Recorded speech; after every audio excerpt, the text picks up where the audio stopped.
bakit po nagtalaga ng tagapagsalita itong House of Representatives kaugnay po dito sa impeachment trial? Ganun ho ang kahalagaang ibinibigay ng House of Representatives sa napipintong paglilitis na ito. Bahagi ho dito ay mag-educate tayo sa publiko para maintindihan ng publiko kung ano talaga itong impeachment trial na ito. Para malaman ng publiko na hindi ito political gimmick lang. Mahalaga ang implications nito para sa ating bayan. Kaya napagdesisyonan na magkaroon ng isang tagapagsalita. So we will all be in sync sa message na i-deliver sa publiko. Ito po ba i-response din ng House of Representatives dito po sa pagtatalagaan naman ng Senado ng sarili nilang tagapagsalita kaugnay po sa impeachment trial? Hindi po. Wala hong connection to dahil ako po ay ako'y kinausap na I think about 2 months ago. So this is not a reaction to the designation of a spokesperson by the impeachment court. Opo. Tapos attorney, itong role ninyo bilang tagapagsalita patungkol sa impeachment ng House of Representatives, does it mean na sa inyo dadaan lahat ng mga ipapahayag sa media, or this doesn't necessarily stop, preclude, or bar the other members of the prosecution team from also speaking publicly? Hindi ho naman to eksklusibong lahat ay sa akin ho dadaan. Dahil physically impossible din yon.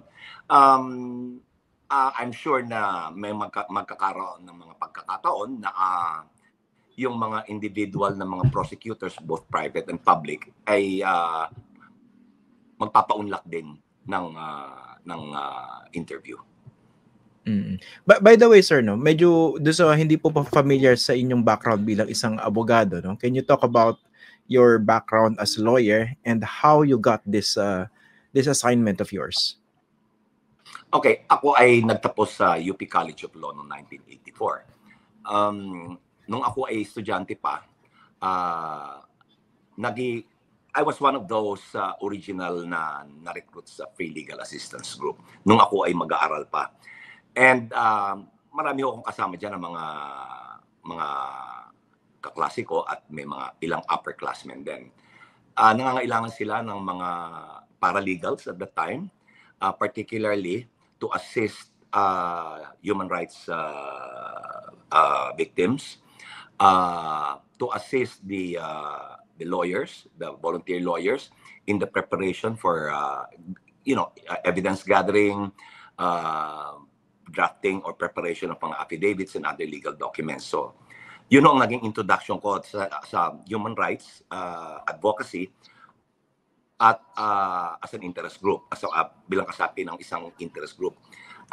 Contemporaneously, ako po ay na-recruit din sa Mabini nung panahon na yon. Nung ako ay maging abogado, tinuloy ko rin po yon.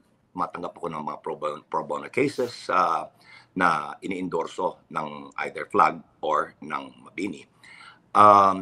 And then I went into private practice. I was the first homegrown partner ng Ongkiko law offices. Yung Kiko of the Agrava Commission fame, and eventually I became a partner. So the name, the firm name evolved into Ongkiko, Bukoy, and Dizon law offices. Matapos po ang mga 10 taon doon o 11 taon, ito po, tinayo na namin itong aming kasalukuyang law office. Okay. I have more than 40 years of litigation experience. Okay, more than 40 years, and you have a strong human rights background when it comes to law practice. Okay. Yeah. Sige po. Ito personally, as a lawyer, no?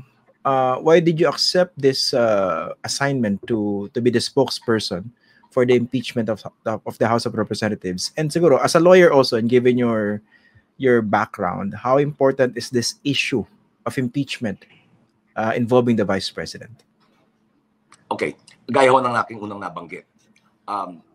tinanggap ko ito sapagkat mahalaga yung papel na gagampanan ng spokesperson. Mahalaga na tamang mensahe ang maipaabot sa madla.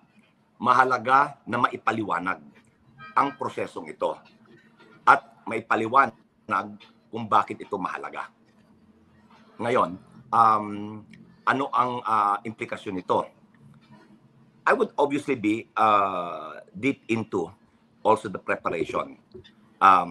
Kailangan malaman ko kung ano ang strategiya, ano ang tatakbuhin ng proseso upang sa ganun I can relate, I can communicate this important aspects of the prosecution's approach to the case to the public. Okay. Yung 11-person House Prosecution Panel, more or less sila rin ba yun? With the few exceptions ng ilang natalo, I think 1 or 2, no? More or less sila pa rin po ba yan? I think halos dalawa lang yung hindi ho nanalo out of the 12 Opo. na pumirma sa impeachment. And 10 ang nanalo. They will still form part of they remain to be members of the prosecution panel. Ngayon, mabubuo yun, magiging 12 na uli with the entry of si Chel Jokno and si Laila de Lima. So, 12 na rin po yun. Sorry. Ang private prosecutors naman, there would be, I think, an equal amount of number, more or less, para may one-on-one ho tayo, no? A private prosecutor and a public prosecutor working together. Sorry, I misspoke, no? Nabanggit ko yata 11, tama ba? 11 person? 12. 12.